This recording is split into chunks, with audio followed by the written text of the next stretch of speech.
Снова я, с вами Кубик, я приветствую вас на канале Кубик ТВ. Мы вот только что буквально 5 минут прошли игру Detroit Become Human, но прошли это, конечно, понятие относительное, потому что проходить ее можно множество раз и с разными исходами, но мы финальную часть в 2 раза перезаходили, то есть более-менее выбрали более какой-то вариант, и то мы кое-как Кэру перебросили на ту сторону с Алисой, и то по ходу пьесы, что Алиса погибла все-таки.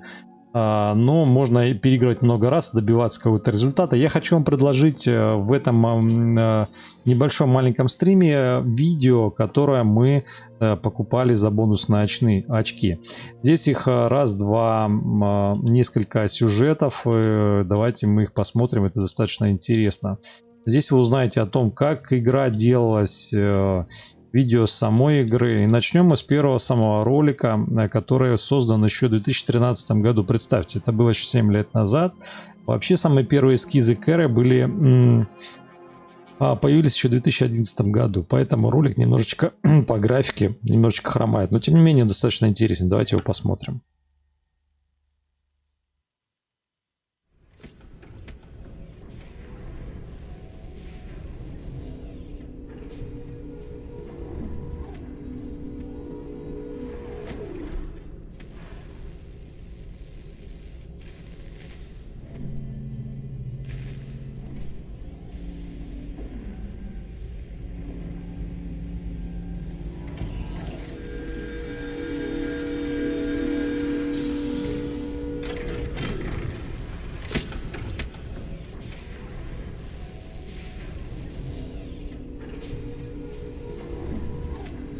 Can you hear me? Yes. ID. KPC 8975047. Она немножечко тут даже не похожа. Как прототип. Your eyes now.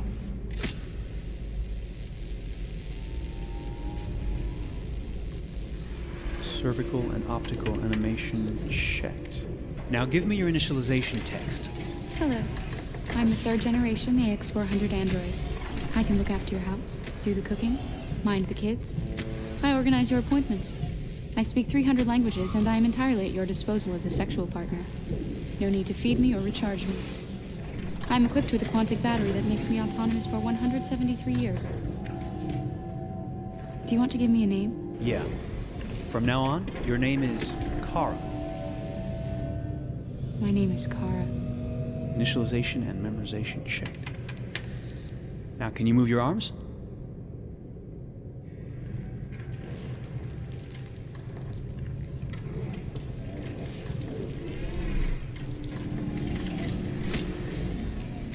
Upper limb connection checked. Now say something in German. Ich bin ein AX400 Android dritter Generation, erschaffen als Ihr persönlicher Assistent und intimer Beziehungspartner. Say it in French. Je suis un androïde de troisième génération AX400, conçu pour être votre assistante personnelle et votre partenaire intime. Okay. Now sing something in Japanese.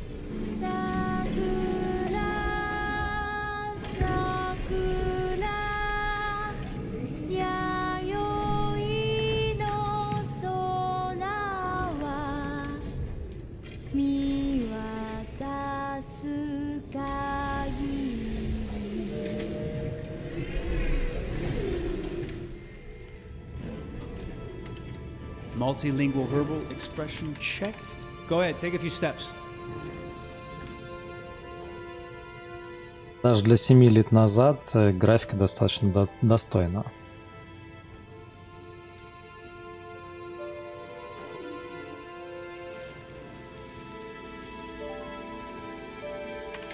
Locomotion checked. Great, you're ready for work, honey. What's going to happen to me now? I'll reinitialize you and send you to a store to be sold. Sold?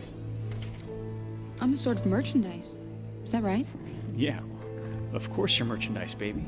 I mean, you're a computer with arms and legs and capable of doing all sorts of things. And you're worth a fortune. Oh, I see. I thought... You thought? What did you think? I thought I was alive. Shit, what is this crap? That's not part of the protocol. More memory components going off the rails. Okay, recording. Defective model. Disassemble and check the required components.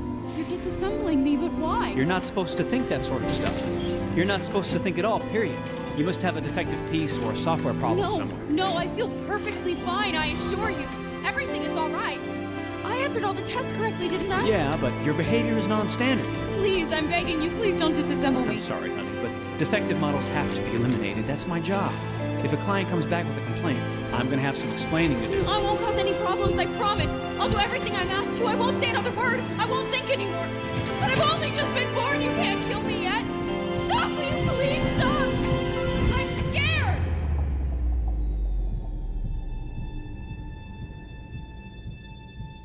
I want to live. I'm begging you.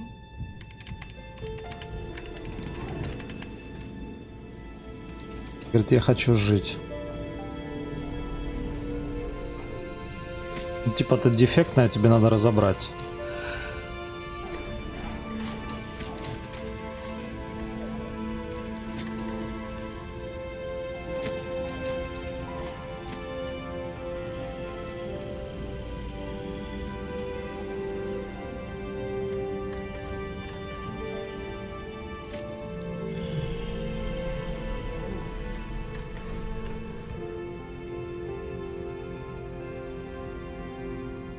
Go and join the others.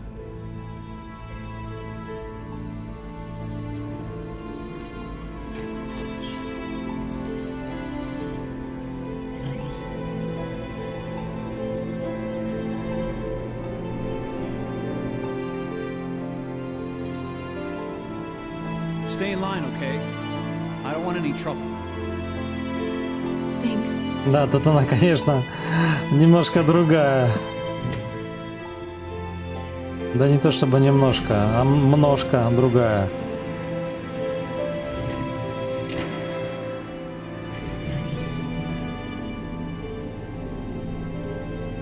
My God.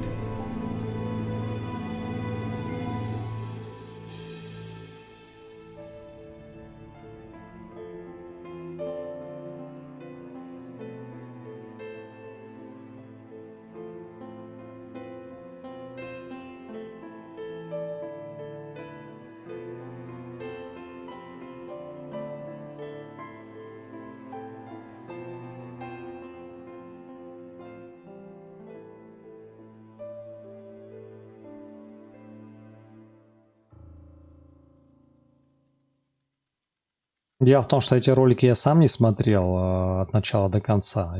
Это еще ролик был презентован на PlayStation 3, представьте. Вот, дебютный тизер вышел игры в 2015 году. Вот этот ролик. Давайте посмотрим. Дальше вы узнаете о том, как создавалась игра. Видео достаточно интересно.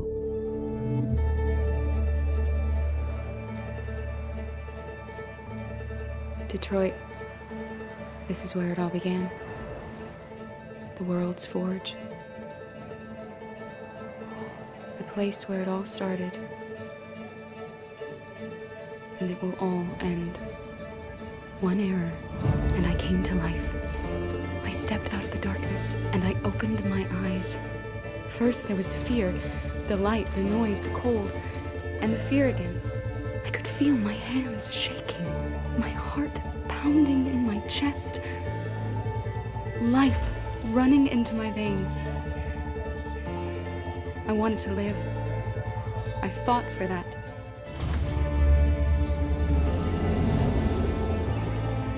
I had to find out what was outside. I had to see daylight, feel sunshine on my skin, wind on my face, to see the world, the colors, the smells.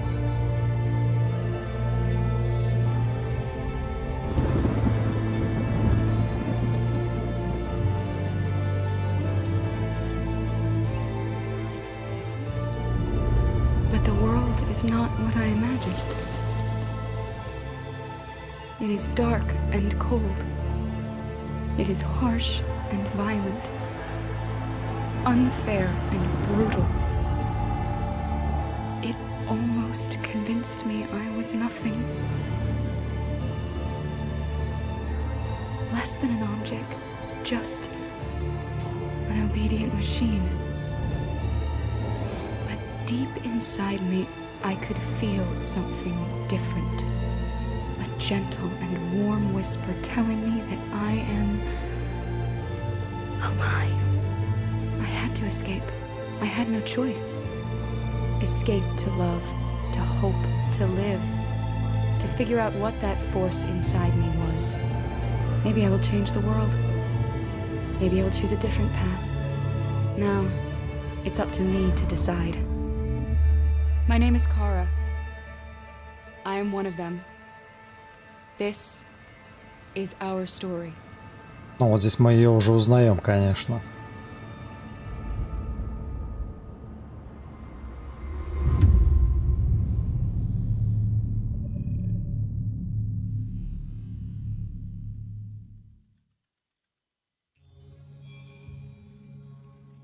Следующий ролик у нас знакомство с Детройт.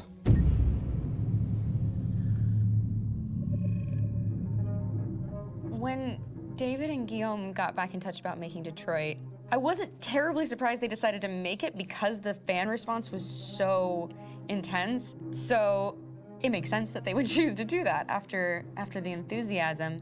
It was a challenge, and it was just an interesting thing to get my head around how to approach this character now as a different, much older person, and whether or not she had changed. And I'm very happy to say that with Detroit, I've had the opportunity to see Kara grow so much more than I ever expected. You do the housework, the washing, you cook the meals, and you take care of... God damn it, where the fuck's the rat gone now? Alice! Alice! I mean, she starts out essentially how she does in Kara in a very, not robotic, but, you know, android, other way, and getting to take this journey where she becomes more and more human as it goes on. You know, and as an actor, that's a wonderful exploration in every way, whether it's how she sits, her posture, how her voice changes, how emotions change, and how much emotion is based on things like empathy and social experience. And so having, you know, as much material as I got with David to have this huge, nuanced arc was really incredible. Why couldn't we just be happy? This experience has been quite different Надо же, than the Маркус вообще experiences I've had точно. shooting film or TV or doing theater work. I have 83 dots on my face and, you know, really flattering black wetsuit type thing, and you're jumping around with props, and it's kind of like being a 10-year-old imaginative kid, which is fun. There's 80 cameras around us. It's already lit. So we just shoot and shoot and shoot and shoot and shoot. There's no change of sets, there's no hair and makeup. Ой, это очень похоже на свою героиню, надо же. And we'll go through about 35 pages in a day. Working in TV or film, we'll probably do 6 pages a day. It's kind of acting boot camp. It's like working out constantly. I mean, you're doing this thing, and then you got to do something that's completely other back to back to back. And so that kind of process of working is very challenging, but it's also very exciting because you just have to keep coming up with new ideas. Молодцы, конечно. Your head goes all over the place because you're trying to keep track of basically 4 different storylines for each different response. You shot that girl, for fuck's sake. It was a machine that looked like a girl. Yeah, I know what I should have done. I just told you I couldn't. All right, I'm sorry. The fact that David Cade, he's telling like many stories interwoven from beginning to end is super complicated and super impressive, and I have no idea how he keeps it all in his head. He's not just the writer or the director who's seeing this from the outside eye. He's also thinking about the player walking through this space. You know, only somebody who really, really loves not the work, but like these characters and these stories and cares about doing something meaningful would invest that much in it, and it's always inspiring to work with somebody who cares that much. My experience with motion capture is this one, and I found it sort of terrifying in a way, because they said the computer's going to build you. But then as we got into it, I realized all the elements of it were still artistic. I just dipped into a really brilliant setup here. I've never seen anything like it. And this won't turn me into a product because I was playing a character. So it's wonderful. In the game, Detroit comes back because of a revolutionary industrial rebirth. And there's no reason why that can't happen in Detroit, because they have such tremendous infrastructure for millions and millions of people who can very easily support, you know, a new industry. The city is really strong and resilient, but the city has also been through so much. You see the damage. But it takes that time of kind of rebuilding and reinvesting into the city that I think is happening slowly but surely. The potential of Detroit as a city is something that this game does a lot of justice to, because it would be easy to look at Detroit as some place that used to be, and that's not the case. This game provokes a lot of conversation and reflection on our potential near future engagement with machines. That's what we are to them. Just merchandise on display in a shop window. I think that a group that feels marginalized, feels like they deserve and have earned access to themselves and the environment around them, and are trying to figure out a way to articulate how to get freedom. What was I designed to be? Their slave? Their toy?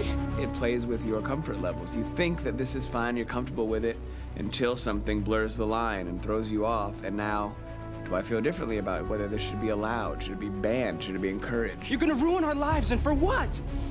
For a bunch of machines? They are not machines! They are alive! I'm alive! You're alive! They're nothing! There are lots of Ну, даже она в жизни такая полная женщина. Any type of persecution of religion, race, etc., dating way back. It can't just be a video game where you shoot them up or where people make these choices to do whatever. I think that's the whole point. You have the choice, and you can either choose to go in one direction with your character or another. And I think that's going to be very telling about the gamer. Very telling. I think there's going to be a really strong reaction to this game, which has such a strong perspective. I'm that much more proud of it now to get to be a part of it, because it's important. In this game, you're actively building and designing the character through not just what kind of shield does he have or what color hair does she have, but like their temperament and the way they deal with problems. The different endings to this game are so radically different based off maybe seemingly insignificant choices in the moment, but like life, they all add up. And can't play life again, though.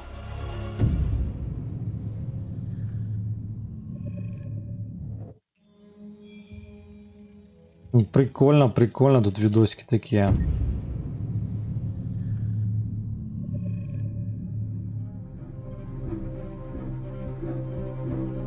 My name is Marcus. My name is Connor. My name is Kara. I am one of them. This is our story. I think who Kara is, or how I would describe Kara, depends entirely upon who's playing her, because you have the option to make her multiple different people depending on the choices she makes. But I think she does start out incredibly naive, incredibly innocent, and kind of hapless. I'm sure we used to be friends. Даже улыбка у нее такая же. Maybe we can be friends again. She's a person who's characterized, I think, by empathy. She's a person who really, she just comes from her heart. You'll never leave me, right? Promise you'll never go. I promise. Kara, please! Are you okay? Are you hurt? Wait a minute! Leave her alone! Kara, leave her alone! The really beautiful thing that I've had the gift to be able to do is to essentially build a person from the ground up, because that's what she's doing throughout the game. And with every experience she has and every person she meets, she's building, you know, first emotions and then the sense of judgment. And it's sort of an exploration of what it is to be a human. Don't worry. Luther and I will be right here.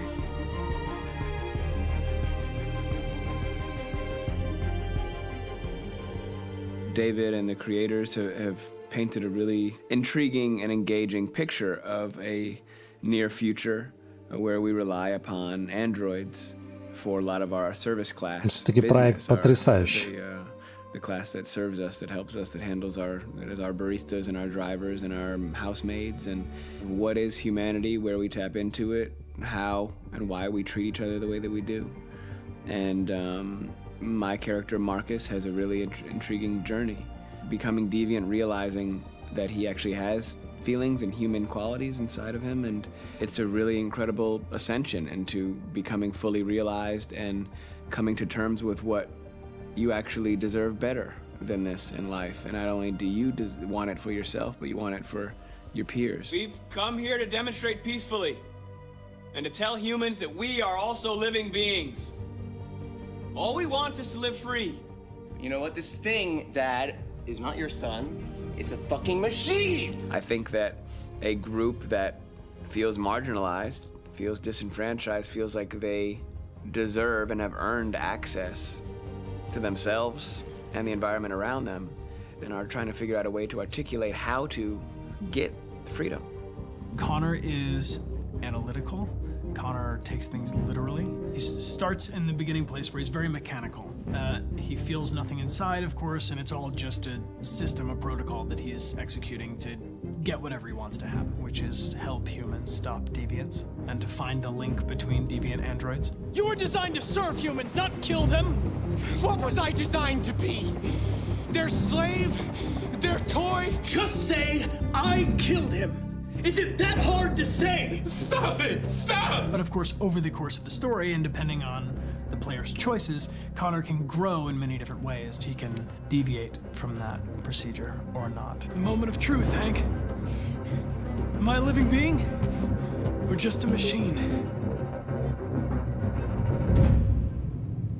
Даже был, видели вариант, что даже этого полицейского даже он сбрасывал с крыши. Вот прикол. Детройт интерактивная история. Ну-ка, давайте посмотрим. Game after game, we try to challenge ourselves. For Detroit, we wanted to, first of all, to write a story that would be incredibly bending, which means the most non-linear story that we've ever created. And we wanted really the player to have the possibility to change the story, change his own journey. When you're writing at Quantic, you're writing for an interactive medium. You know, when you're working in television, you'll put a character in a difficult situation, and you as a writing team will argue about what would that character do. But ultimately, you have to decide what happens, and you just show the audience. What's interesting about interactive drama is you bring the player into that conversation, and it changes your job slightly as a writer, because your job is to provide a narrative context in which the player can write his own story. You're giving him this kind of представьте, надо все протестировать, создать, протестировать, чтобы все было работало без запинок. Это титанический труд. Make your audience attach themselves to your characters, because the audience is in some sense responsible for what happens to the characters. It's just a few cans. Come on, let's go. We have some cash now. You used me to steal that money. How could you do that? I trusted you. What is a bit specific about these scripts is how large they are. If you take a film script, there are about 100 pages. But here we have to deal with a script that is between 4,000 and 5,000 pages. Everything becomes bigger because we don't just tell one story, but we tell all the possible stories that can be told within this narrative space. On Act 3, our final act, we have around 1,000 different scenarios. And every one of those scenarios has to be as interesting, as passionate, as strong, and as emotional for the player. We want every action that the player does, every interaction that is available to serve in telling the story, and help the player understand who his character is, and build that character moment to moment.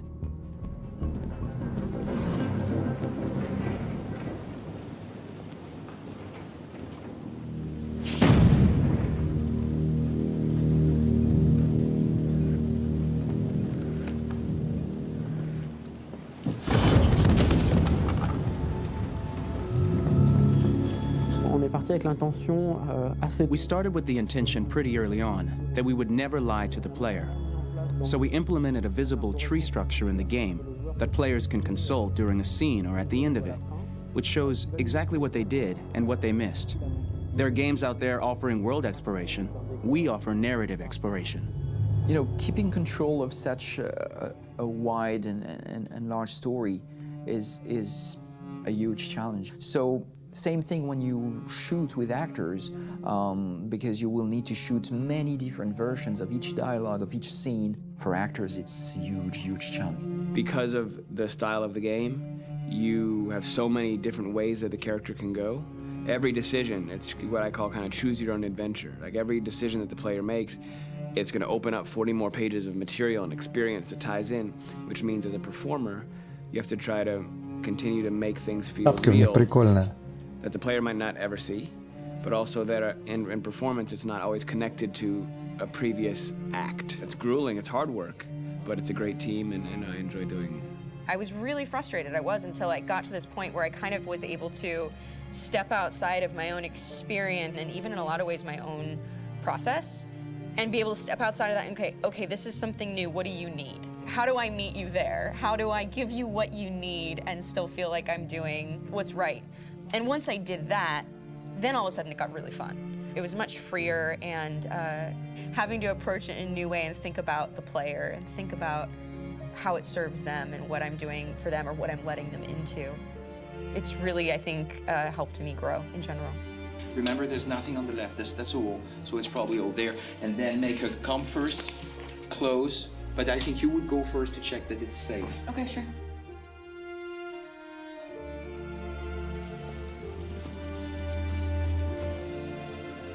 The most enjoyable thing about working in performance capture on this kind of project is that if I shot a film, I would get to do one of these endings. I get to do so many different things as Connor.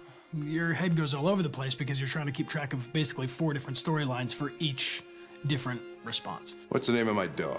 Buddy? Scout. I think it's Jack. I can't remember.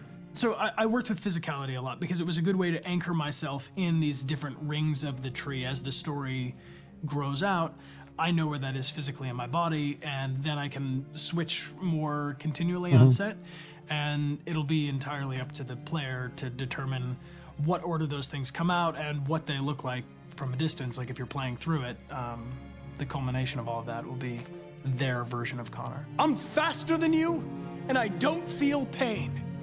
You don't stand a chance against me. Listen, asshole. If it was up to me, I'd throw the lot of you in a dumpster and light a match to it. Shooting action scenes at Quantic Dream is a real challenge, because these are scenes where the storytelling has to continue. It's not an action scene just to have a dose of adrenaline. The stunts have huge consequences on the rest of the story. It's really a moment where we implicate the player and tell him that the choices he makes during an action scene will have a direct impact on the evolution of his story. My biggest challenge on Detroit has been managing the large number of animations that we received from motion capture. Detroit features more than 37,000 animations, which is a huge amount to handle on a daily basis. You have to realize that the player, in his first playthrough, will miss certain scenes. This also means that we had to think of, conceive, and produce all the potential story paths. The characters' costumes, the places, day or night, the weather. Did the character get shot in the shoulder? Did he get injured? All this consistency forced us to produce a lot of graphic assets in order to, quite simply, allow the player to have true continuity throughout the story. Honestly, we were even surprised by the challenges that come with such a big tree structure, and we did our best to guarantee quality across all the game and make sure that whatever path you choose within this narrative space, you will have an equally good experience.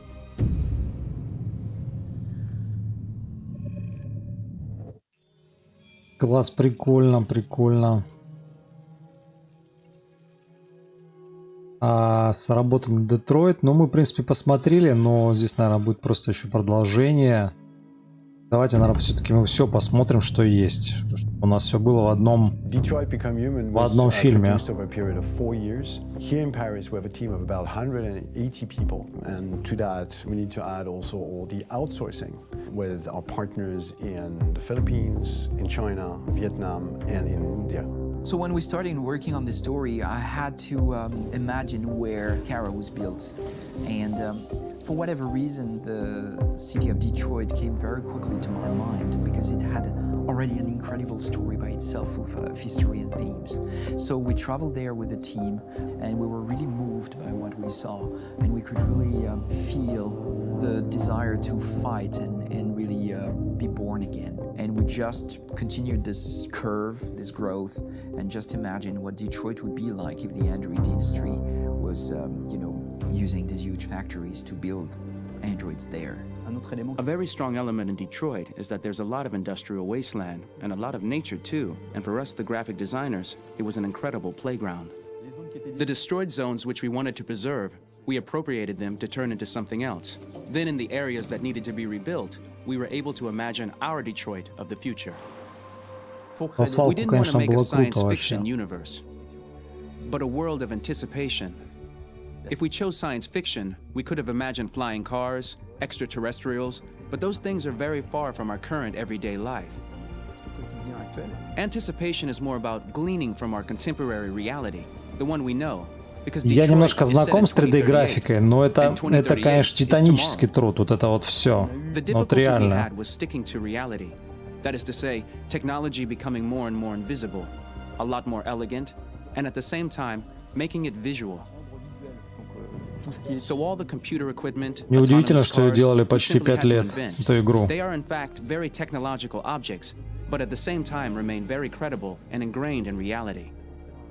To create a cohesive universe in the fashion and clothing of the human characters in 2038, I didn't want to put an accent on strange shapes, or really vibrant colors, and things we wouldn't know. That I wanted to keep for the androids. The goal was to create something familiar which we can identify with in this future setting. Working on the artistic direction for the androids was a bit special because this is a project about the place they could occupy in the human world. It was out of the question for them to be too beautiful or too perfect. They had to correspond to every social class, rich and poor. Inspired by everyday utilitarian clothes, I brought a modern touch by adding dynamic display surfaces, the armband we can see on the side, the triangle on the front and back, an LED. Like that, there's no confusion. Wait. You're sending an android? All right, ma'am. We need to go. You can't do that. Why aren't you sending a real person? Once we cast the actors, we travel to meet them in order to scan their faces. We record the structure of their face with the scan. And we record the colors and patches of skin with photography. Once we have this information, we will use this as a basis for modeling and creating the characters. The artist will make it more realistic, but will also enrich it. He will propose ideas which we will develop together. Finally, we will have a character with character who corresponds to the project and the world. When the actors come to Quantic Dream, we show them the design, what their image will be, and what they will look like in the game. This extra information gives them another dimension and color to connect with emotionally. It helps them think about how to play their character. Your mission. That's all you care about, huh? You should consult a professional who can help you. Beat it, you hear me? Get the hell out of here. So there are 3 types of shoots at Quantic Dream. Shooting and performance capture, where you capture the whole actor, his voice, his face, and his body. These shoots are obviously done with American actors because the game's original version is in American English. After that, there are the body-only shoots, representing around 250 days of filming, while the performance capture is 100 days of filming. Now, body-only shoots, there are 2 types. There are the action shoots and the technical shoots, which are mo-kit shoots. Mo-kit is when the player controls a character on the screen, and he moves in an environment to explore it. This is of particular importance at Quantic Dream, and therefore we shoot a lot to offer a unique context for each scene and each character. To prepare a motion capture shoot, we first get together to look at the sets we need, the animations that we want to shoot, which ones need to be grouped together, or which ones need to be cut and shot at another time, so that we get the most out of the shooting day. This often means shooting scenes out of order, especially those with big props or accessories, like a big car, for example. So we shoot all the animations related to that particular prop first.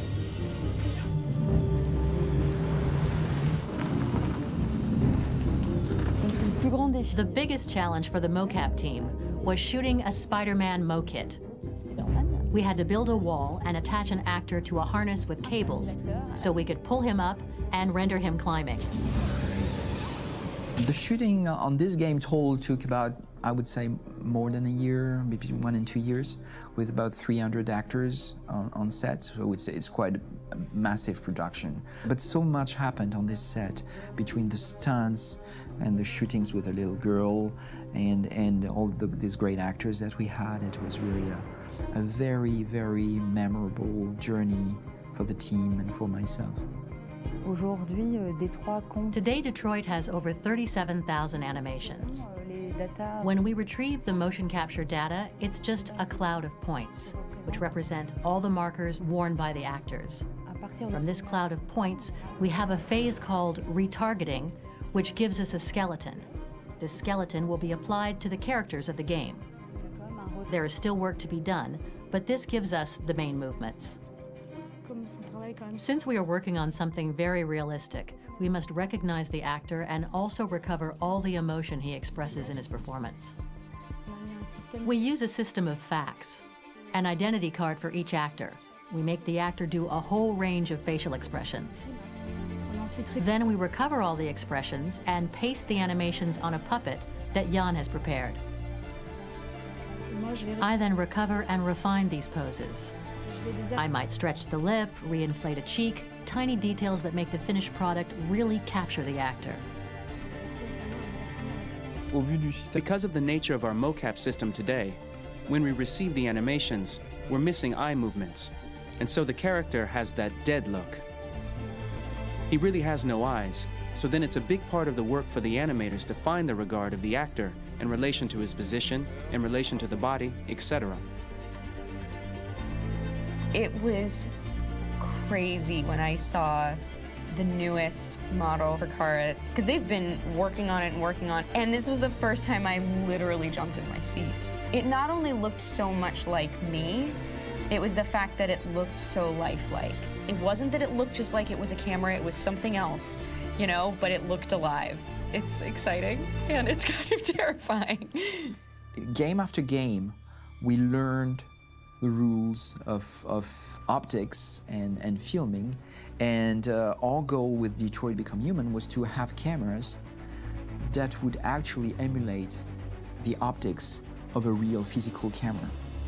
So basically dealing with real-world imperfections was our main task, and just to make cameras look as real as we can.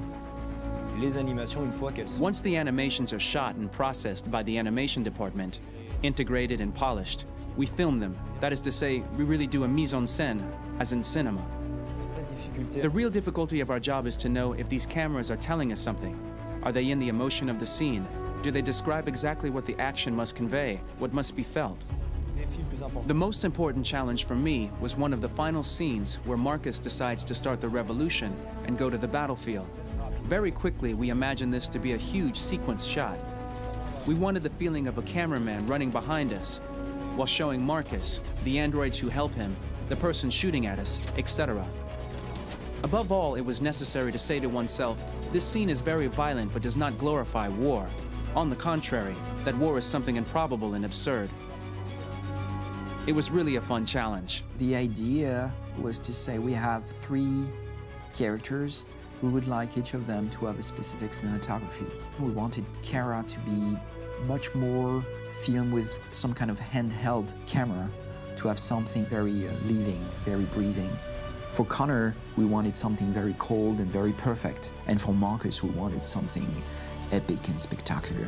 So it was about the filming, but it was also about the photography. So we worked with a director of photography to give each character a different lighting, different key colors. Each of them would have their own worlds. And finally, we worked with the composers, so they would create a specific sound for each character, so each would have his own world and his own style.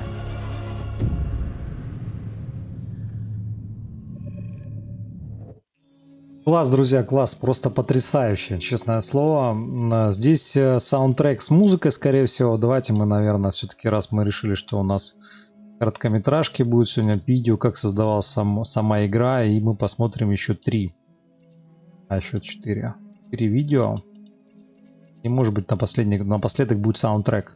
Итак, у нас короткометражка Хлоя. Давайте посмотрим.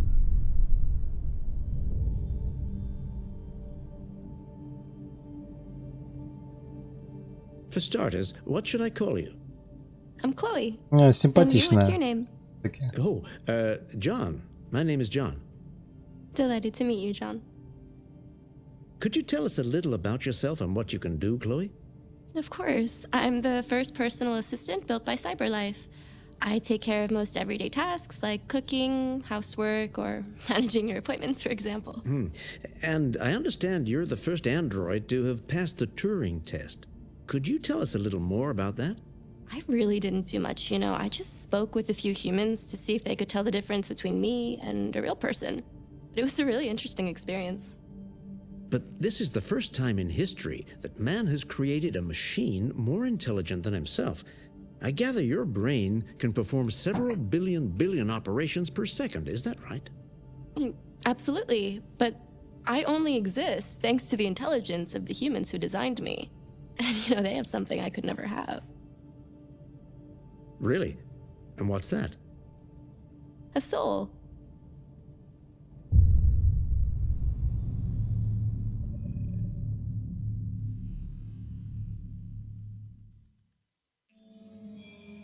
Также у нас короткометражка Лютер есть.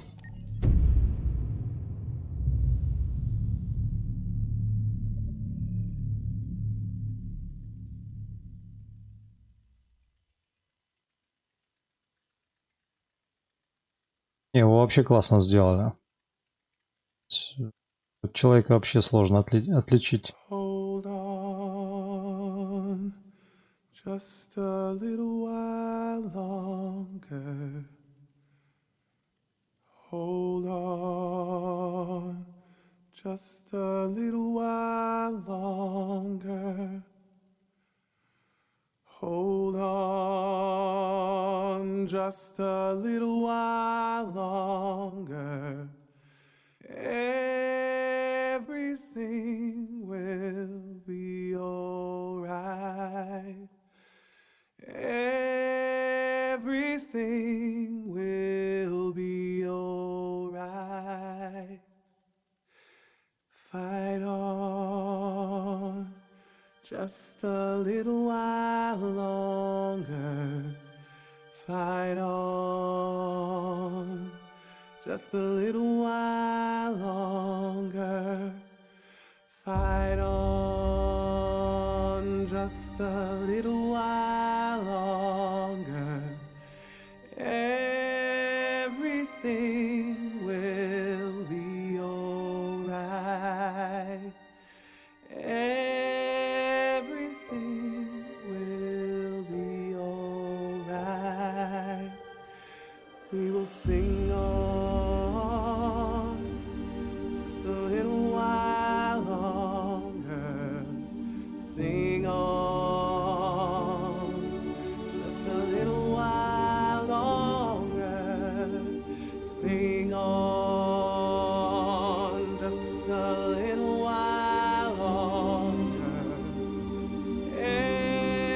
Everything will be alright. Кстати, есть сериал Humans, посмотрите, очень интересно. Есть, по-моему, 3 сезона. Очень классный сериал именно про андроидов.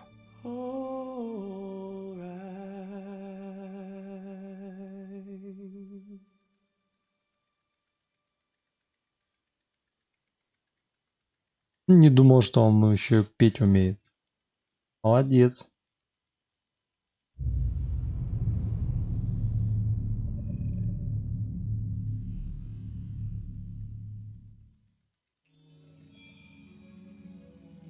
Так, у нас осталась короткометражка Златка про этого чувака. Наверное, жуткая какая-нибудь тема. Давайте посмотрим. Там монстров создавал с роботов. Жутик какая-то.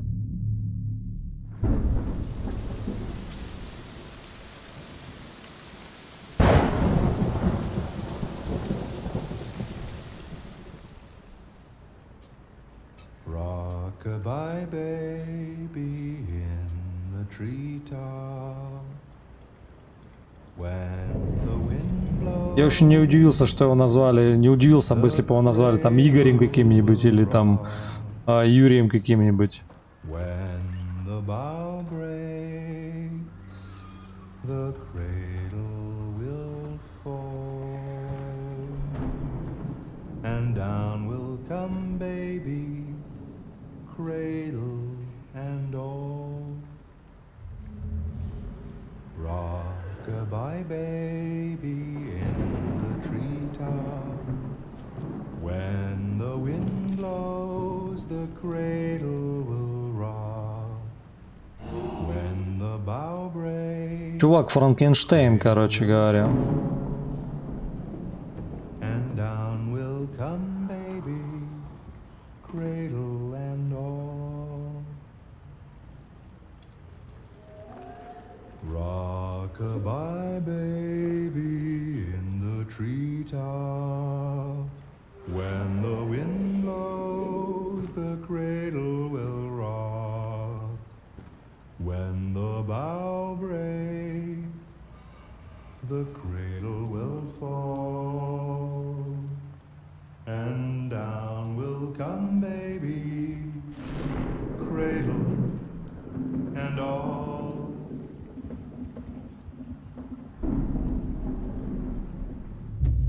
Кошмар. Кошмарики на зеленом шарике. Ну вот и у нас короткометражка про Камски, создателя этих андроидов первых. Смотрим. In the space of a few years, androids have completely transformed the world in which we live. By letting androids into our homes and factories, the CyberLife company has made them everyday technology. The founder of CyberLife, Elijah Kamsky, is a very discreet man. Despite being the CEO of the highest valued company in the world and being voted Man of the Year by Century Magazine, he remains a mystery for most people. That's why we at KNC are so excited to be here as CyberLife opens its doors for the first time. Elijah Kamsky, could you please tell us where we are? Certainly, and welcome. We're currently in CyberLife's production center in Detroit, where all models are designed and manufactured. More than 10,000 androids come off the production line every day. Fascinating. Could you tell us what your goal was when you founded CyberLife? Well, I simply wanted to use technology to carry out all of our most annoying and repetitive tasks, so we'd have more time to enjoy life. I imagine you must have faced many challenges. Yes, there were technical challenges, but the hardest thing was to design an object that we would want to welcome into our homes. We had to imagine a machine in our own image that resembles us in every way, that moves, breathes, blinks like us, but yet is smarter and more capable than any human being. Let me show you around. We're here in production unit 4. Could you explain in a few words how the androids are made? Sure, yeah, it's very simple. We use machines to manufacture machines. The removable parts are assembled on a production line, and then we apply a synthetic skin to the whole body. A human operator checks the cognitive abilities with a pre-established protocol, and finally, the android is conditioned and sent out throughout the country. Here's the result. Say something. Hello, I am a RZ400 model. How can I be of service? You can go now.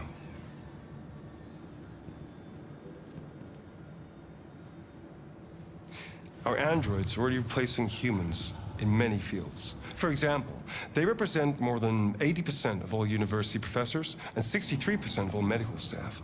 Tomorrow they'll replace our soldiers, and who knows, maybe one day, our leaders, to make the best decisions in humanity's interest. Come on. Replacing humans with machines has led to record unemployment of 28%. what do you think about the situation? Okay. The first steam engines also caused an increase in unemployment. But no one today would imagine turning back the clock. Artificial intelligence makes everyday lives easier. Nothing can stop progress. What's happening here is inevitable. These days, more and more people choose to live with an android rather than another human being. Does this development worry you?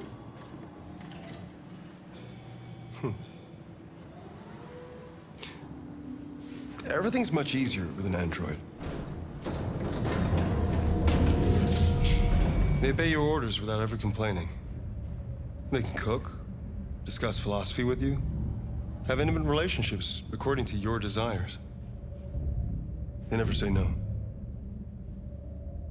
Obviously, they are the perfect partner.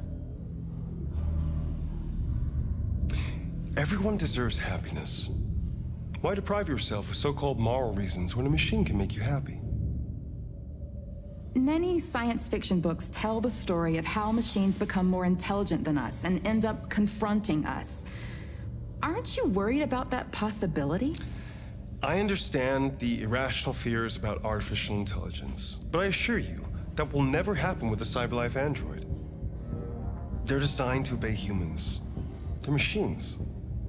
They can't ever develop any sort of desires or form of consciousness. Are you sure? I'm absolutely certain. You can trust me.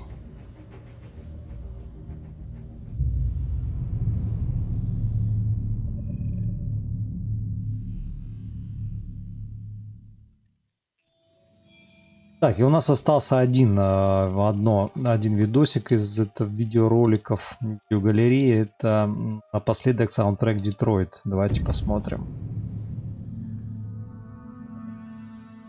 Pour la bande originale du jeu, on a essayé d'être. For the soundtrack of the game, we tried to be very close to what is done in film. We were constantly asking at each place in the game, why are we putting music here? What is it going to say? So we focused the music on bringing emotion, which is interactive and supports the character's arc. I'm sorry, honey. I'm sorry. Столько звуков, музыки всякой разной.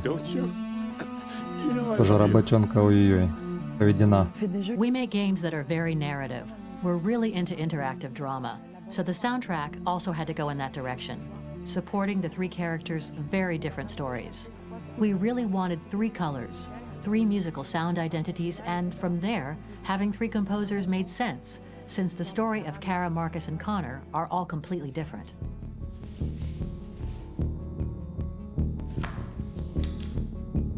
You recognize him? It's Carlos Ortiz. For Connor, we wanted a soundtrack that could be very cold and very mechanical, very machine-esque somehow. For Kara, we wanted a soundtrack that would be very moving and emotional. It was about the quest for identity, but it was also a journey about love and empathy. Не знаю, я как-то буду скучать по этим героям, честное слово. Epic, something that would really Классная represent игра. the grand aspect of his quest. And we were very fortunate to find three incredibly talented composers, and working with them has been a dream, honestly.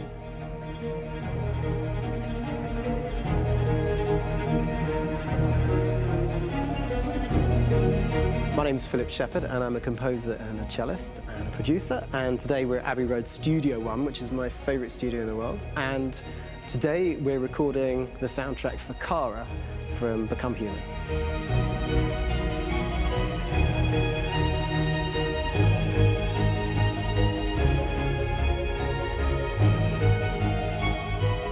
So when I compose a big project, I often travel just to kind of get out, and get some fresh air and some inspiration. And I go hiking and traveling in Montana a lot. I had a log fire in the room that I was staying in, and the flames were kind of making absolutely direct music. And it became the basis for Kara's theme, and it sounds something like this.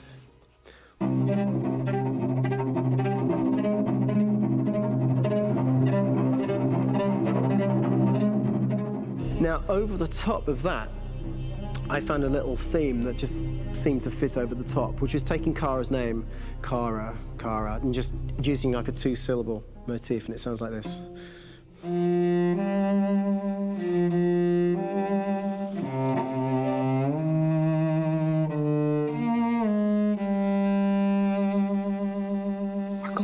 through this, Alice.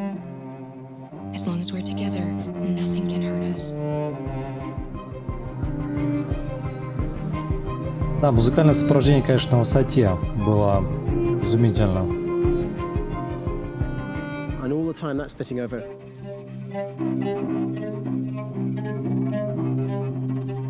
So it kind of works in lots of levels. And in fact, every single theme in the score has one of those elements built into it. And it becomes sort of the DNA of every single tune.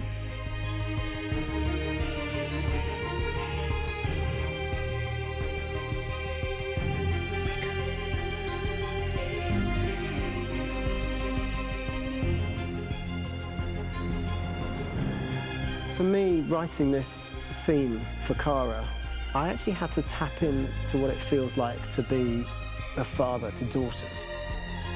I really had to tap into everything I feel about my daughters and thinking, well, if I had to write music for them and that sense of trying to protect them but also give them the freedom, that's totally where it came from. Because each composer has been given the sort of narrative responsibility for very different characters, I haven't had to sort of go into other styles. I can actually be very loyal to this particular character and sort of hopefully encapsulate her. But it means also I've suddenly become very connected to this character. And if for some reason it goes to game over earlier, I'm going to be mortified, you know? They're over there! Starting a new project, for me personally, it's always finding the right tone, finding the right color, I like to call it. For me, it's finding that right texture that actually sits against picture really well. One of the biggest things is I created custom instruments for Connor.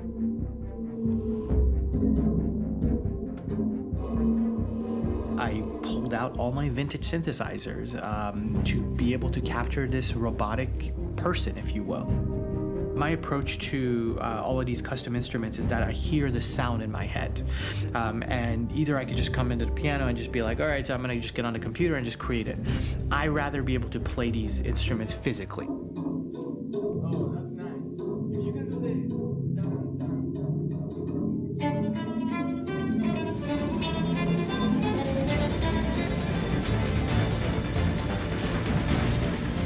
As soon as you see Connor the first time, there is a really interesting thematic idea that you hear, and that's just made out of a Moog synthesizer, but completely manipulated in multiple ways. And it's robotic. It has a little bit of an emotional to it. He's on his mission, so you feel that as well. So it just kind of gives you that cold, motionless, with a mission in hand that you kind of feel throughout the whole thing.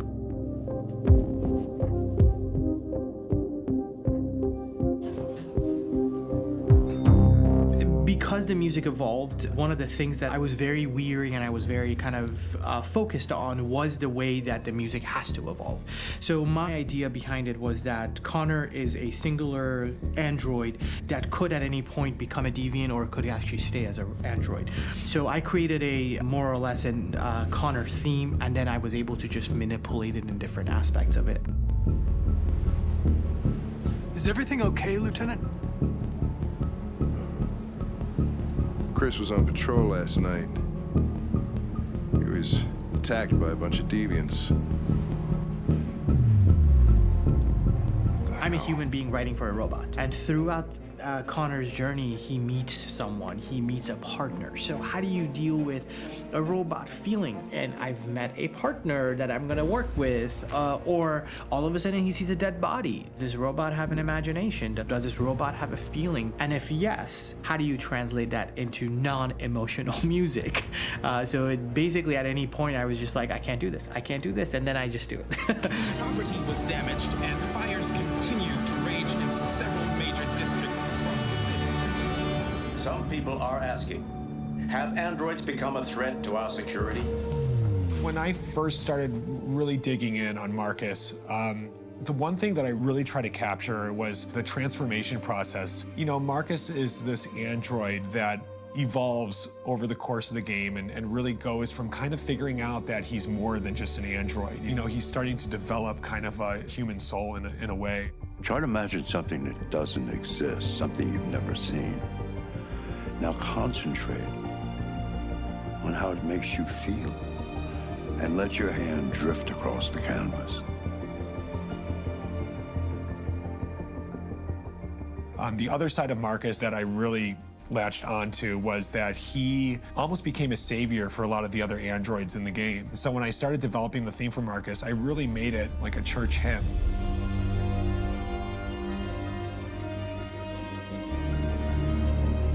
I wanted it to be very simple. I wanted to make it a chordal melody. I really wanted to make it almost like a Bach hymn. The tough thing with that is it had to be recognizable.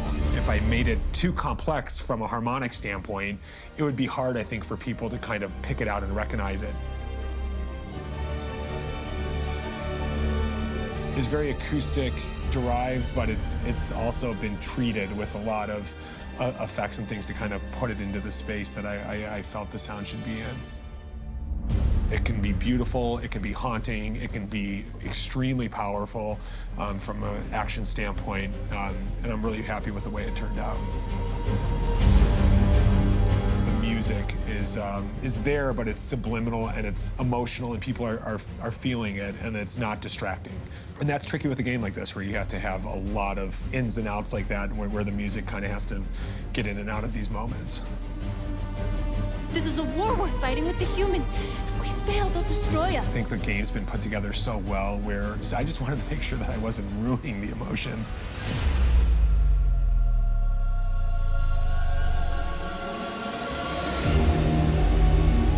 I gotta be honest, when we first started on this path, I said, oh man, this could be pretty messy, you know? I mean, it could feel disconnected, but I mean, it's amazing how they really guided us and got us to really kind of all be in the same world, but at the same time feeling completely different. So it's really gonna stand out and kind of be one of those games where people are really gonna notice the music and kind of how it was crafted, and, you know, and all the hard work that went into being able to pull it off in a graceful way.